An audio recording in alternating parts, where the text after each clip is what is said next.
خوشی ہوئی ہے بس اس کا اظہار ہے. تو یہ اللہ تعالیٰ نے فیملی پلاننگ والوں کے خلاف ایک سسٹم رکھا ہوا ہے کہ بچہ جب بھی پیدا ہوگا تو خوشی میں کیا ہوگا, بکرا کٹے گا, کھانا لوگوں کو کھلایا جائے گا گوشت. تو یہ اس لیے رکھا ہے, اللہ کو پتا تھا کہ 15ویں صدی میں فیملی پلاننگ والے آئیں گے جو کہیں گے 2 بچوں سے زیادہ پیدا مت کرو. تو اللہ نے تیسرے پہ بھی 2 بکرے رکھے ہیں کہ ہم تیسرے پہ بھی خوش ہوئے, غمزدہ. اس بھائی خوشی میں بکرا کاٹا جاتا ہے نا. چوتھا ہوگا 18واں بچہ بھی پیدا ہوگا تو اسلام کیا آپ کو غم منانے کی اجازت نہیں دے رہا بلکہ خوشی کی اجازت دے رہا ہے کہ 18واں بھی اگر پیدا ہوا ہے تو خوشی میں 2 بکرے کاٹ کے, پبلک بیٹی پیدا ہوئی تو 1 بکرا کاٹو, اس میں بھی خوشی ہے.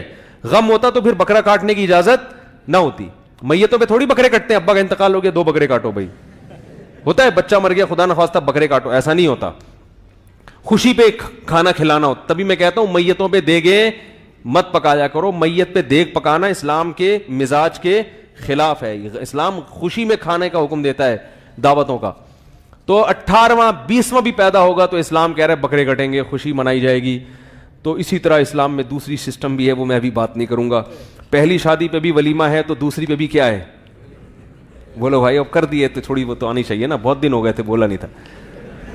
دیکھو آپ پہلی شادی کرتے ہیں, اسلام کیا کہتا ہے, خوشی میں لوگوں کو کھانا کھلاؤ. دوسری پر بھی ہے یا نہیں ہے؟ اگر دوسری شادی غلط کام ہوتا تو اسلام کہتا ہے پہلی پہ تو ولیمہ ہے, دوسری پہ یہ حرکت نہیں کرنا کبھی. بہت بری حرکت کی ہے, یہ بہت برا کام کی. حدیث میں آتا ہے, صحیح حدیث ہے, لا بد للعروس من الولائم, جس نے بھی شادی کی ہے اس نے ولیمے سے بھاگنے کا راستہ نہیں چھوڑا. لا بدہ, کوئی مفر نہیں ہے. اتنا اچھا کام کیا اس نے کہ اب اس پر گویا واجب ہو گیا کہ وہ لوگوں کو جمع کر کے کھانا کھلائے. اور آپ نے فرمایا اس کی خوشی میں شرکت کرنا بھی گویا واجب ہے. فرمایا کہ جس کو ولیمے کی دعوت دی گئی اور اس نے ٹھکرا دی, فقط عصا ابو القاسم, اس نے ابو القاسم یعنی محمد صلی اللہ علیہ وسلم کی نافرمانی کی. نہیں آ رہی بات؟ پتہ چلا اسلام میں شادی اتنا اچھا کام ہے کہ کر لی تو کھانا بھی کھلانا پڑے گا اور جس کو بلایا اس کے باپ کو بھی آنا پڑے گا. خوشی آئے گا کہ آپ کی کو اپریشیٹ کرنے کے لیے. ظاہر ہے جب آپ دعوت میں شرکت کرتے ہیں اپریشیٹ کرنے کے لیے نا, کہ بہت اچھا کام کیا, گلے ملے. میں نے جب ایک دفعہ کا ذکر ہے, جب میری دوسری شادی ہوئی تھی تو میں نے جب ولیمہ کیا نا, لوگ آئے مگر منہ لٹکے ہوئے تھے لوگوں کے, حقیقت بتا رہا ہوں, منہ لٹکے ہوئے, عجیب سے طریقے سے, کوئی تمیز سے مل نہیں رہا, جیسے پتہ نہیں کھا پھر بھی رہے ہیں, یا تو بھائی نہیں آؤ. عجیب عجیب اسٹائل. کوئی تو مل رہا ہے, جو نوجوان تھے نا وہ تو بڑے تھوڑا سا اپریشیٹ کر رہے تھے, باقی جو ذرا ایجڈ ہیں وہ ایسے جیسے پتہ نہیں کوئی کیا ہو گیا. تو کوئی کہہ رہا ہے یہ دیکھو یہ مولوی صاحب, ایک صاحب تو ایسے یوں نا کانپ رہے تھے غصے میں, بڑی عمر کے تھے, ایسے کانپ رہے تھے. وہ ہمارے ایک دوست سے پوچھنے لگے کہ یہ کیا, وہ مولوی صاحب نے کیا, یہ دعوت کیوں ہو رہی ہے, کیا ہوا؟ تو انہوں نے کہا انہوں نے نکاح کیا ہے. تو وہ بیچار, میں ان کی پوری ایکٹنگ نہیں کر سکتا, وہ غصے میں بھڑکنے لگے اور کہنے لگے, ایک طرف مسجد کے ممبر پہ بیٹھ کے کہتے ہیں دنیا مسافر خانہ ہے, دنیا کیا ہے, مسافر خانہ ہے, یہاں سے ہم سب نے جانا ہے, مرنا ہے, موت, مائیکل جیکسن دیکھو مر گیا, فلانا مر گیا, فلانی اداکارہ مر گئی, یہ ہو گیا, اور حرکتیں دیکھو ان کی, بچے دیکھو ان کے, اور پھر دوبارہ سے ایسے. تو میں نے ان سے کہا, میں نے کہا بھائی مرنا ہے اس لیے جلدی جلدی کر لو, کیونکہ زندگی کا کوئی بھروسہ. میں نے کہا ہم بھی اس کے قائل ہیں کہ مرنا کیا ہے. ایک نابینا صحابی کی موت کا وقت آیا تو ان کی زوجہ کا انتقال ہو چکا تھا. جب موت کا وقت آیا تو انہوں نے صحابہ سے کہا کہ میرا نکاح کرا دو.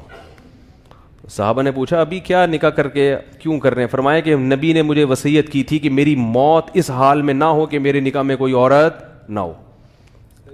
تو میرڈ لائف نا, شادی شدہ زندگی کی اسلام میں فضیلت ہے. آپ کی موت اس حال میں ہونی چاہیے کہ آپ میرڈ ہوں, بغیر بیوی کے گھومتا ہوا اللہ کو انسان پسند. آج کل ہیں ہمارے کچھ نے تو ہیں جنہوں نے کی نہیں, کچھ نے کی یا تو خود ہی مر گئی یا انہوں نے مروا دیا, واللہ عالم, اتنی رپورٹ ہمارے پاس نہیں ہے. لیکن اس کے بعد سے وہ کیا کر رہے ہیں, بغیر بیوی کے گھوم رہے ہیں. اسلام میں یہ زندگی پسندیدہ, چلو 4 نہیں 1 تو کم از کم رکھنا, بولو نا بھائی, ضروری ہے. تو موت کا کوئی بھروسہ نہیں ہے, اس لیے جلدی جلدی کیا ہے کر لو تاکہ اچھی موت. عورت کے لیے بھی یہی ہے کہ وہ مرے تو میرڈ ہونی چاہیے, فضیلت اسی میں ہے. اسلام میں کنوارے پن کو, بغیر عورت کے لیے بھی بغیر میاں اور شوہر کے لیے بھی بغیر بیوی اسلام میں پسند. بولو نا بھائی, ہم مسلمان ہیں تو اسلام کو فالو کریں گے نا. تو ہم ہندوؤں کے تھوڑی فالو کرتے ہیں, انگریزوں کو تھوڑی فالو کرتے ہیں. وہ تو 50-50 سال میں کم وقت معذرت کے ساتھ انگریزوں سے معذرت کر رہا ہوں میں, 50-50 سال میں جا کے نکاح کرتے ہیں. تو ہمارے یہاں دیکھو پارکوں میں لکھا ہوتا ہے فیملی کے ساتھ آئیں. کیوں؟ ان کو پتا ہوتا ہے فیملی کے ساتھ آئے گا تمیز سے بیٹھے گا یہاں پہ. یہ دنیا جانتی ہے, لبرل لوگ بھی مانتے ہیں کہ فیملی والا آدمی تمیز والا ہوتا ہے, اور جو بغیر فیملی کے ہوتا ہے وہ تمیز والا نہیں ہوتا. اور یہ بھی یاد رکھو, فیملی والا آدمی جب سفر کرتا ہے, کہیں دنیا میں جاتا ہے, تو اگر اللہ نے وسائل دیے تو بیگم کو ساتھ لے کے جاتا ہے. وہ نہیں آ رہی بات. جو تمیز والا ہوگا تو کوشش کرے گا کہ کس کو ساتھ لے کے جائے. صحابہ میدان جنگ اور جہاد میں جو لمبے سفروں پہ جاتے تھے وہاں بھی اپنی زوجات کو لے کے جاتے تھے. تو یہ جو چھڑے چھاٹ ہو کے دنیا میں گھومنے کا شوق, اگر وسائل نہیں ہے تو ایک الگ بات ہے, جا رہا ہے تو ظاہر ہے خرچہ ڈبل ہو جاتا ہے. وسائل نہیں ہے تو ایک الگ بات ہے. میں باہر دنیا میں جاتا ہوں, بعض جگہوں پہ دیکھتا ہوں لوگ اپنی بیوی کو, حالانکہ وسائل میں وہ چھوڑ چھاڑ کے پتہ نہیں گھوم, میں نے کہا گھومنے نکلے ہو تم, کیا اللہ اچھی نیت ہی ہونی کرتے ہیں ہم تو بھائی اچھی نیت سے ہی آئے ہوگے, لیکن یہ چھڑے چھاٹ ہو گئے گھومنا, یہ کیا بات, یہ اچھا کام؟ اس میں انسان شیطان کو وسوسے بھی آتے ہیں, شیطان آپ کو غلط رخ پہ, کیا خیال ہے بھائی لے جا. دیکھو اللہ تعالیٰ نے عورت کے لیے جو قرآن میں لفظ استعمال کیا صاحبہ, قرآن کہتا ہے کہ قیامت کے دن یوم یفر المرء من اخیہ, انسان اپنے بھائی سے بھی دور بھاگے گا. بھائی کو اللہ نے بھائی کہا ہے, ساتھی, بولو نا, ساتھ رہنے والا نہیں کہا. یوم یفر المرء من اخیہ و امہ, اپنی ماں سے بھی دور بھاگے گا. ماں کے لیے اللہ نے ماں کا لفظ استعمال کیا, ساتھ رہنے والی کا لفظ استعمال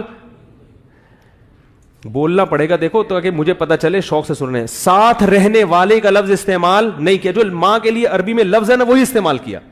وَأُمِّهِ وَأَبِيهِ, اپنے باپ سے بھی دور بھاگے گا قیامت کے دن, ایسی سختی ہوگی. تو باپ کے لیے اللہ نے باپ کا لفظ, اب کا لفظ استعمال, اب عربی میں باپ کو کہتے ہیں. صاحب اور ساتھی کا لفظ استعمال نہیں کیا. لیکن جب بیوی کی باری آئی تو اللہ نے یہ نہیں کہا اپنی وائف سے بھی دور بھاگے گا, اپنی زوجہ سے بھی دور بھاگے گا. زوجہ کا لفظ بھی استعمال نہیں کیا, وائف کا لفظ استعمال نہیں کیا, بیوی کا لفظ بھی نہیں. فرمائے صاحبتی ہی, اس عورت سے دور بھاگے گا جو ہمیشہ اس کے ساتھ رہتی تھی. نہیں آ رہی؟ پتا چلا کہ بیوی ہمیشہ, بولو نا, ساتھ رہتی ہے. جہاں بھی جاؤ گے آپ کے ساتھ, بولو نا, عمرے پہ جا رہے ہیں تو بیگم صاحبہ, حج پہ جا رہے ہیں تو بیگم صاحبہ ساتھ, سفر کر رہے ہیں تو بیگم صاحبہ ساتھ. اس لیے تبلیغ میں بھی میں کہتا ہوں جاؤ تو بیگم کو, کیا خیال ہے بھائی, کوئی حرج نہیں ہے اس میں, لے جایا کرو ساتھ, فائدہ ہوگا انشاءاللہ اس. تو صاحبہ کا لفظ اللہ نے بیوی کے لیے استعمال کر کے یہ بتا دیا کہ یہ پھل ترو کی طرح چپک گئی ہے اب تمہارے ساتھ معذرت کے ساتھ.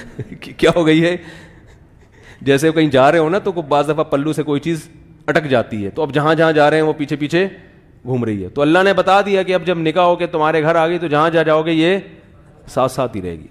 پیسے نہیں ہیں تو ایک الگ بات ہے, ٹھیک ہے نا, پیسے نہیں ہے تو ایک.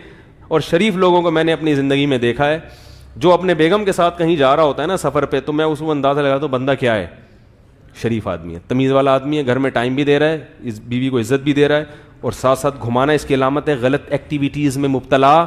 کیونکہ تھائی لینڈ بیگم اگر ساتھ جائے گی تو سب کو اطمینان رہے گا کہ تھائی لینڈ میں تبلیغ ہی کے لیے جا رہا ہے. ٹھیک ہے نا, کیا خیال ہے بھائی, کیا خیال ہے بھائی, تبلیغ کے لیے جا رہا ہے اور یا بزنس کے لیے جا رہا ہے واقعی.